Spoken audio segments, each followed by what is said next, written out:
కేటీఆర్ గారు నిన్నటి నుంచి నిన్న ఈవినింగ్ నుంచి కూడా కేటీఆర్ రాజకీయాలకు దూరం కాబోతున్నాడు. కేటీఆర్ ఇక రాజకీయ ప్రస్థానం ముగిసిపోయిందన్న కొంత ప్రచారం జరిగింది సార్. అదేంటి అని తర్వాత చూస్తే కేటీఆర్ గారు జస్ట్ ఒక ట్వీట్ చేశారు.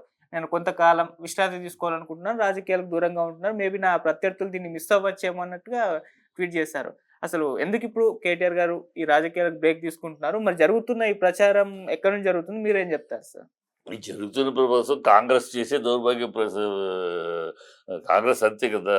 అది డొల్ల రాజకీయాలు, డొల్ల మాటలు, డొల్ల బాగోతాలు తప్పితే ఆయన వరుసగా తిరుగుతున్నాడు. మీటింగ్లు అన్నీ జరిగింది. సో రేపు దీక్షా దివసం కూడా అయ్యింది. దీక్షా దివసం కూడా ప్రమాణం ఘనంగా జరిగింది.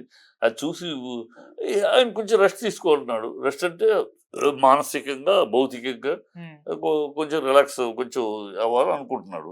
తప్పేంటది ఒక వ్యక్తి దానికి రాజకీయాలకు చెప్తాడు. ఈ పిచ్చి కోతలు వీళ్ళకి ఏంటంటే ఈ కాంగ్రెస్ వాళ్ళకి ఒట్టి వాగుడు, పిచ్చి వాగుడు, అసభ్యపు వాగుడు, అసందర్భపు వాగుడు, చిల్లర వాగుడు అలవాటైపోయింది. ఏది వాళ్ళు ఇంతవరకు సంవత్సరం అవుతుంది, ఒక్కటి సవ్యంగా చేశారా? ఇవాళ రేవంత్ రెడ్డిని తిట్టని మాస్ ఉన్నారా? ఎక్కడికి వెళ్ళినాయండి రేవంత్ రెడ్డిని తిట్టని వాళ్ళు పైనుంచి కింద దాకా తిట్టేవాళ్ళే. అంత అసహ్యంగా పరిపాలిస్తున్నారు. నలుగురు కూర్చుని రోజుకొకళ్ళు ఒక స్టేట్మెంటు. వీళ్ళంతా డబ్బుల మూటల కోసం తాపత్రయపడుతున్నారు. డబ్బుల మూటలు అధిష్టానానికి పంపించడమే వీళ్ళు ధ్యేయంగా పనిచేస్తున్నారు ఈ నలుగురు. ఇందులో ఎవడెక్కువ పంపిస్తాడు, ఎవడెక్కువ రెండో కృష్ణుడిగా ఎవరు రావాలి, ఈ తాపత్రయం ఉన్నారు తప్పితే ప్రజల గురించి, ప్రజల సమస్యల గురించి లేదు. హైడ్రా ఒక బుద్ధి జ్ఞానం లేని పని చేశారు. హైడ్రా మీరు పర్మిషన్ ఇస్తేనే కట్టింది.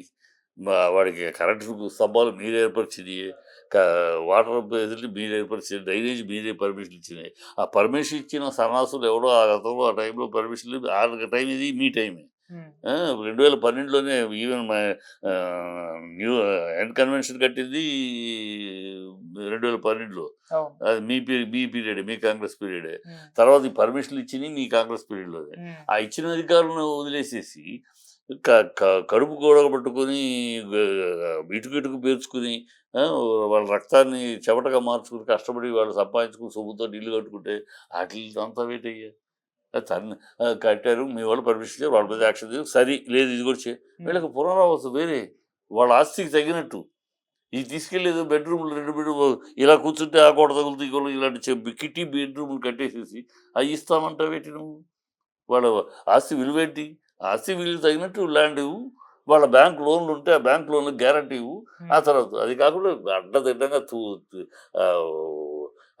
కూల్చేసి మళ్ళీ డబ్బున్నవాడిది దగ్గరికి వెళ్ళా, ఓవైసీ దగ్గరికి వెళ్ళా, పుగ్గిరెడ్డి దగ్గరికి వెళ్ళా, బిగ్గి బేడా కాంట్రాక్టర్స్ వాళ్ళ తారీఖు కాంట్రాక్టర్స్ దగ్గరికి వెళ్ళా, ఈ లేబరు చిన్నోళ్ళు వీళ్ళ దగ్గరికి పోయి అపోజిషన్ పార్టీ బెదిరించేసేసి ఇప్పుడు బిల్డర్స్ దయల్లో తెచ్చుకొని మోటవు.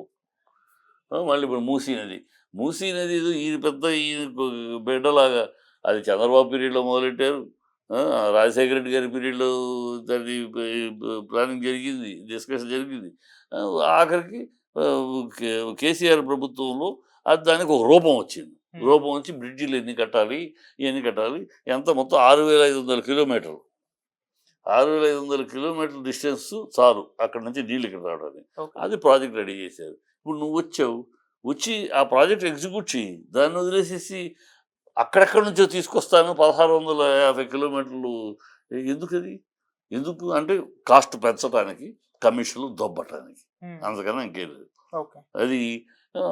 అది ప్రజలందరూ గుర్తిస్తున్నారు. ఇప్పుడు అదొకటి అయిపోయింది. కాంట్రాక్టర్లు ఆల్రెడీ లైన్లో పెట్టేశారు. ఇప్పుడు నెక్స్ట్ అక్కడ ఫార్మా సిటీ అన్నాడు, అక్కడ రియల్ ఎస్టేట్ చేసేద్దామని ఎదురు తిరిగారు. ఇప్పుడు దాన్ని ఇండస్ట్రియల్ ఎస్టేట్ అని మారారు. ఇట్లా అన్ని డబుల్ యూటర్న్లు. ఒకటి మాట తీరు, అసలు ఈ ప్రభుత్వం యొక్క మాట తీరు అది వీధి రవుడి భాష కన్నా హీనంగా ఉంది. ఒక మంచి లేదు, ఒక చెడు లేదు, ఒక పెద్ద వయసు లేదు, ఒక తేడా లేదు.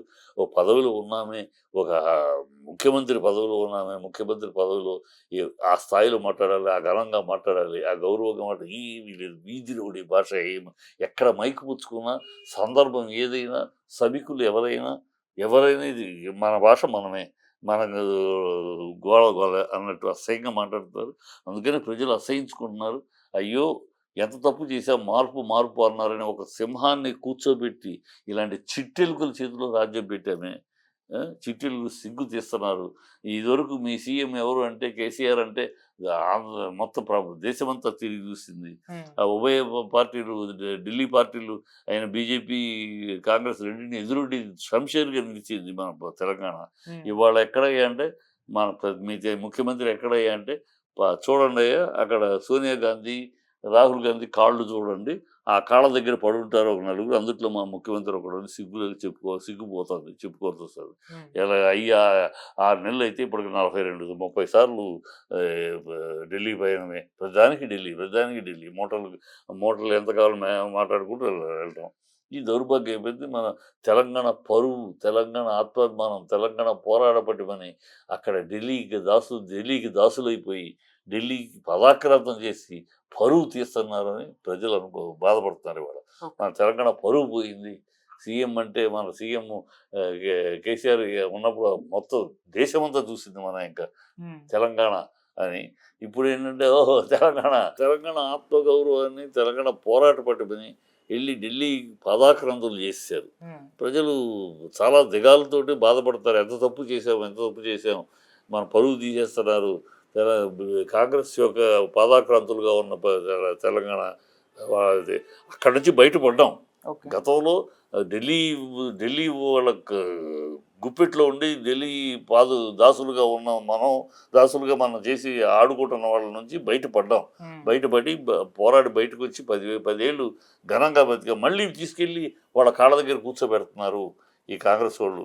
ఈ దౌర్భాగ్యులు మన పరువు తీసేస్తున్నారు, మన ఆత్మాభిమానం దెబ్బ కొడుతున్నారని ఫీల్ అవుతున్నారు. ఉమ్, వాళ్ళంతే ఆత్మాభిమానం దెబ్బ కొట్టేవాళ్ళు కాకపోతే వాళ్ళు రాజీవ్ గాంధీ విగ్రహం ఏంటి సెక్రటరీలు, తెలంగాణకి రాజీవ్ గాంధీ సంబంధం ఏంటి? ఏనాడైనా రాజీవ్ గాంధీ తన జీవితంలో తెలంగాణ గురించి మాట్లాడేది. పైగా తెలంగాణ ముఖ్యమంత్రి అయిన అంజయ్‌ని ఆఫ్టర్ ఆల్ ఎంపీగా ఉన్నాడు ఇప్పుడు రాజీవ్ గాంధీ. ఉమ్, ఎంపీగా ఉండి ఒక రాష్ట్ర ముఖ్యమంత్రి తెలంగాణ మంత్రి అంజయ్ గారిని ఎయిర్‌పోర్ట్‌లో అందరి ముందు తోలనాడి ఆయన అబ్యూస్ చేసి ఆయన కోప్పడి ఆయన పాపం కంట తడి పెట్టుకుని అంత అవమానించాడు ఒక తెలంగాణ. ఇంకా సెక్రటరీలో అతని స్టాచ్యూ ఏంటి? బుద్ధి లేకుండా అతనికి పెట్టాల్సిన తెలంగాణ కోసం ప్రాణాలు పెట్టి పోరాడిన వాళ్ళు ఒకడు పెట్టాలి ఉమ్, అక్కడ స్టాచ్యూ పెడితే. ఈ రాజీవ్ గాంధీ అంటే వీళ్ళకి అలా చెక్క భజన చేయటం,